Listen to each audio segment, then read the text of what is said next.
ബജ്ജിക്കുള്ള മാവ് തയ്യാറാക്കാൻ വേണ്ടിയിട്ട് ആവശ്യത്തിനുള്ള കടലമാവ്,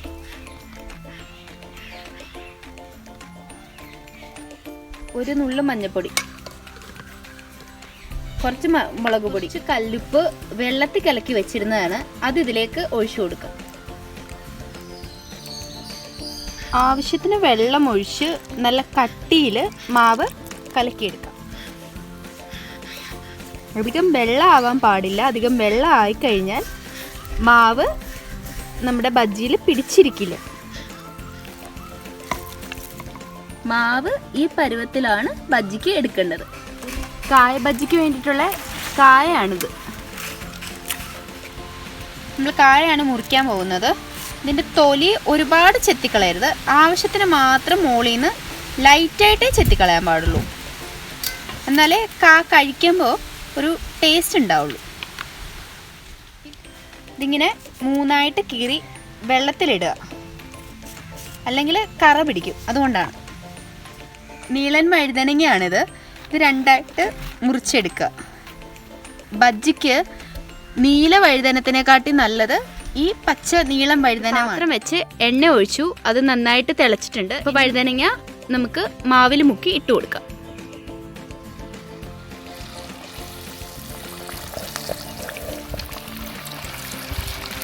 നന്നായിട്ട് ഇതാ മുരിഞ്ഞു തുടങ്ങിയിട്ടുണ്ട്. നമുക്ക് പെയ്യെ എടുക്കാം. അടുത്തതായി നമ്മൾ കാബജിയാണ് ഉണ്ടാക്കുന്നത്. എണ്ണയിലേക്ക് ഇട്ട് കൊടുക്കാം.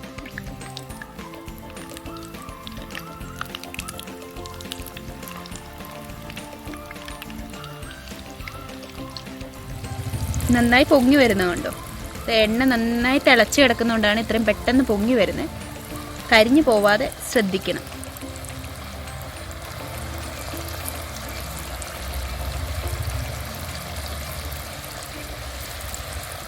നന്നായിട്ട് മുരിഞ്ഞ് നല്ല ക്രിസ്പി ആയിട്ട് വന്നിട്ടുണ്ട്. നമുക്കിത് കോരാം. കായ വെന്തോന്ന് പ്രത്യേകം ശ്രദ്ധിക്കണം കേട്ടോ.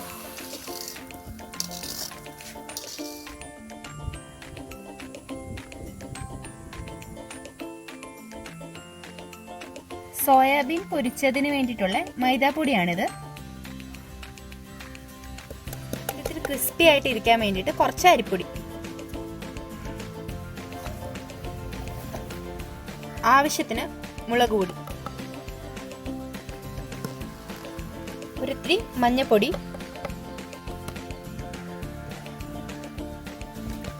കല്ലുപ്പ്, വെള്ളം ആഡ് ചെയ്ത് കൊടുത്തിട്ടുണ്ട്. കരി ഉണ്ടാവാതെ നോക്കണം. അതിലേക്ക് സോയ ചങ്ക്സ് ആഡ് ചെയ്ത് കൊടുത്തിട്ടുണ്ട്. ഇത് കുറച്ച് നേരം നമ്മൾ വെള്ളത്തിലിട്ട് കുതിർത്ത് അതിൻ്റെ വെള്ളമെല്ലാം പിഴിഞ്ഞ് കളഞ്ഞതിന് ശേഷമാണ് മാവിലേക്ക് ഇട്ട് കൊടുത്തിരിക്കുന്നത്. മാവിലേക്ക് ഈ സോയ ചങ്ക്സ് ഇട്ട് കുറച്ച് നേരം വെക്കണം. എന്നാൽ മാത്രമേ ഈ എരിവും പുളിയും ഗരം മസാലയൊക്കെ ഇതിൽ നന്നായിട്ട് പിടിക്കുള്ളൂ. നമുക്ക് സോയ ചങ്ക്സ് എണ്ണയിലിട്ട് വറുത്ത് കോരാം.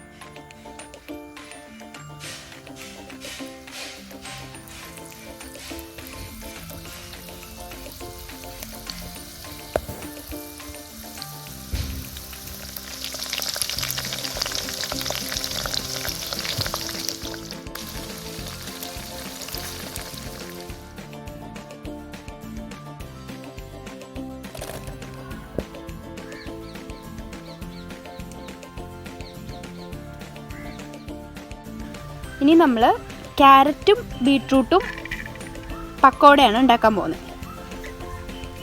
കുട്ടികൾക്കൊക്കെ വളരെ ഹെൽത്തി, അതേപോലെ തന്നെ കണ്ടു കഴിഞ്ഞാൽ ഇഷ്ടപ്പെടുന്ന ഒരു പലഹാരമാണ്.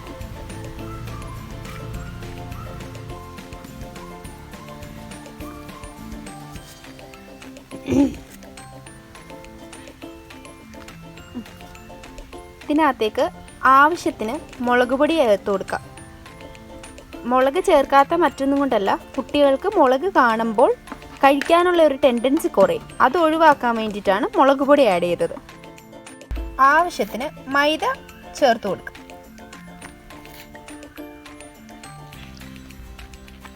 ഒരിത്തിരി വെള്ളമോട് ഒഴിച്ച് കുഴച്ച് എടുക്കാം.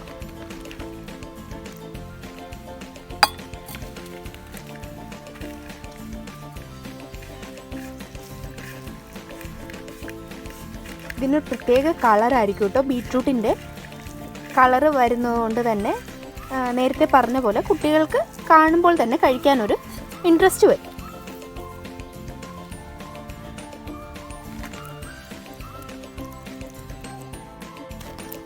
നന്നായിട്ട് മിക്സ് ആയിട്ടുണ്ട്. ഈ പരുവത്തിൽ മിക്സ് ചെയ്തെടുക്കണം.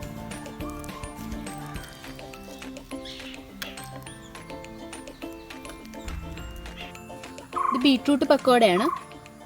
കുറച്ച് എണ്ണയ്ക്കകത്തിട്ട് വറുത്ത് പോരാ. നന്നായിട്ട് മുരിഞ്ഞിട്ടുണ്ട്. നല്ല തീയിൽ വേവിച്ചെടുക്കണം, അതല്ലെങ്കിൽ വേവില്ല.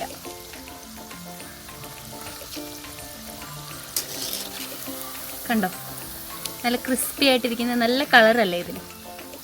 ഇത് കാണുമ്പോൾ തന്നെ കുട്ടികൾക്ക് കഴിക്കാനൊരു സ്പെഷ്യൽ അട്രാക്ഷൻ തോന്നും.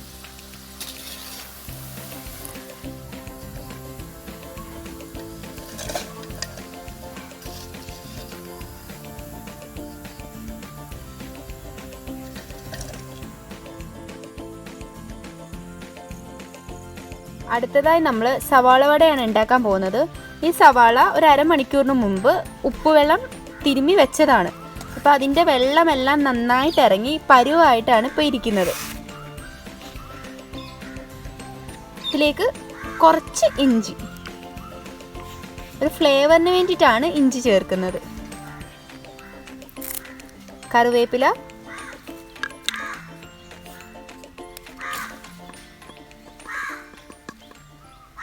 കുറച്ച് മഞ്ഞൾപ്പൊടി, ആവശ്യത്തിന് കാന്താരി മുളക്, കല്ലുപ്പ് വെള്ളം,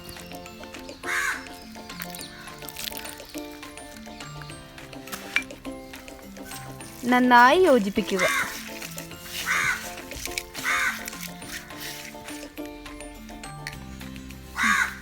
ആവശ്യത്തിന് മൈദ,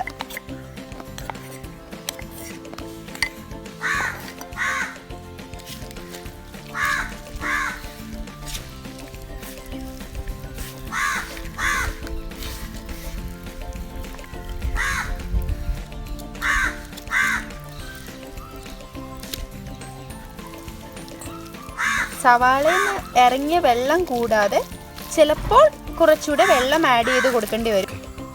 ഇത് ഉള്ളിയുടെ പക്കോടയ്ക്കുള്ളതാണ്.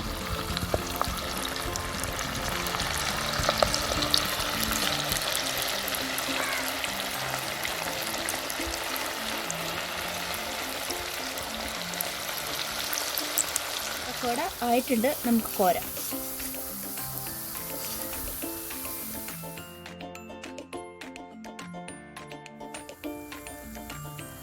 കുറച്ച് ക്യാബേജ്, നമ്മൾ ക്യാബേജ് പക്കോടയാണ് ഉണ്ടാക്കാൻ പോകുന്നത്.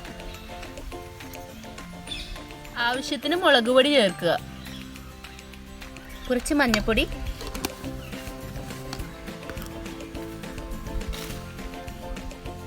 കുറച്ച് കാന്താരി മുളക് എരിവിന് വേണ്ടിയിട്ട്, ഒരു തണ്ട് കറിവേപ്പില,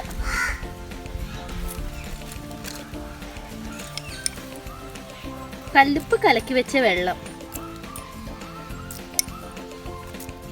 ഇത് നന്നായി യോജിപ്പിക്കുക. എല്ലായിടത്തും ഈ മുളക് പൊടിയും മഞ്ഞൾപ്പൊടിയും പച്ചമുളകിൻ്റെയൊക്കെ ഫ്ലേവർ എത്തണം. അതുവരെ നന്നായി യോജിപ്പിക്കുക. നന്നായി യോജിച്ചു കഴിഞ്ഞിട്ടുണ്ട്. ഇനി നമുക്ക് അതിനകത്തേക്ക് മൈദാപ്പൊടി ആഡ് ചെയ്ത് കൊടുക്കാം.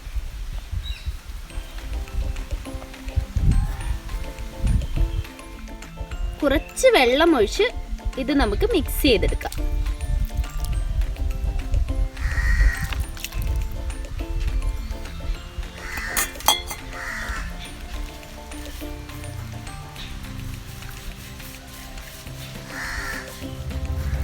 നന്നായിട്ട് മിക്സ് ആയിട്ടുണ്ട്. ഈ പരുവത്തിൽ വേണം പക്കോടയ്ക്കുള്ള മാവ് കുഴച്ചെടുക്കാൻ.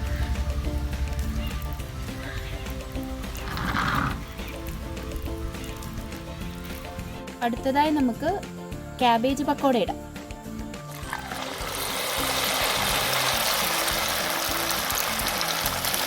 ക്യാബേജ് പക്കോട റെഡി ആയിട്ടുണ്ട്, നമുക്ക് പോരാം.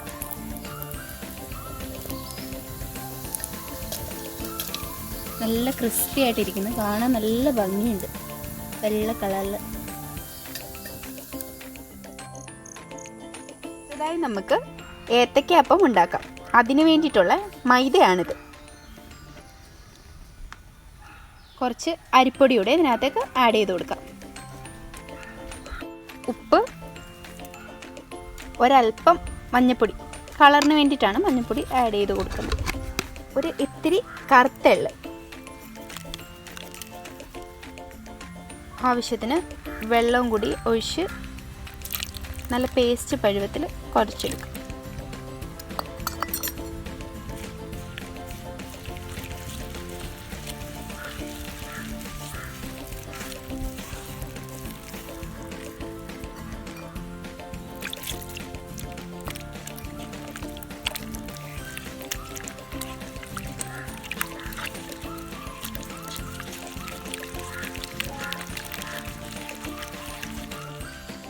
അടുത്തതായി നമുക്ക് പഴംപൊരി ഉണ്ടാക്കാം.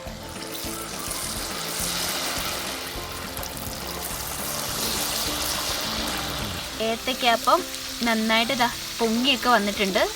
നമുക്ക് ഇതെടുക്കാം. അടുത്തതായി നമ്മൾ ഉണ്ടാക്കാൻ പോകുന്നത് കോളിഫ്ലവർ ബജ്ജിയാണ്. അതിന് വേണ്ടിയിട്ടുള്ള മൈദയാണ് ഇത്. കുറച്ച് അരിപ്പൊടിയുടെ ഇതിനകത്തേക്ക് ആഡ് ചെയ്ത് കൊടുക്കാം. ക്രിസ്പി ആയിട്ടിരിക്കാൻ വേണ്ടിയിട്ടാണ് അരിപ്പൊടി ആഡ് ചെയ്ത് കൊടുക്കുന്നത്. ആവശ്യത്തിന് മുളക് പൊടി, ഒരിത്തിരി മഞ്ഞൾപ്പൊടി, കല്ലുപ്പ്. വെള്ളത്തിൽ കലക്കി വെച്ചതാണ്, അത് അത്യാവശ്യം കുതിർന്നിട്ടുണ്ട്, അതുകൊണ്ടാണ് ഇങ്ങനെ ആഡ് ചെയ്ത് കൊടുക്കുന്നത്. അപ്പോൾ പെട്ടെന്ന് അലിയും. ആവശ്യത്തിന് വെള്ളം ചേർത്ത് കൊടുക്കാം.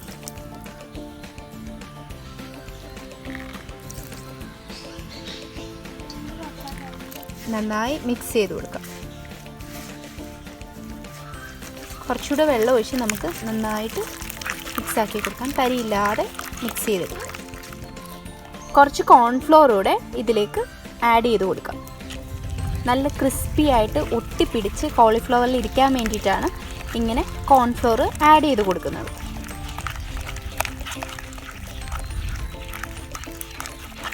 തരിയില്ലാതെ നന്നായിട്ട് ഇളക്കി കൊടുക്കണം. തരിയില്ലാതെ ഇളക്കാൻ വേണ്ടിയിട്ടാണ് കൈ കൊണ്ട് മിക്സ് ചെയ്യുന്നത്.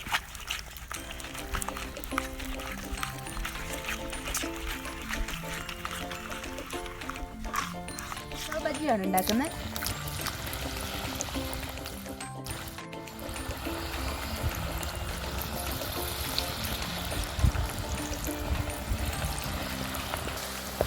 അങ്ങനെ നമ്മുടെ കോളിഫ്ലവർ ബജ്ജി ആയിട്ടുണ്ട്. നമുക്ക് കോരാം.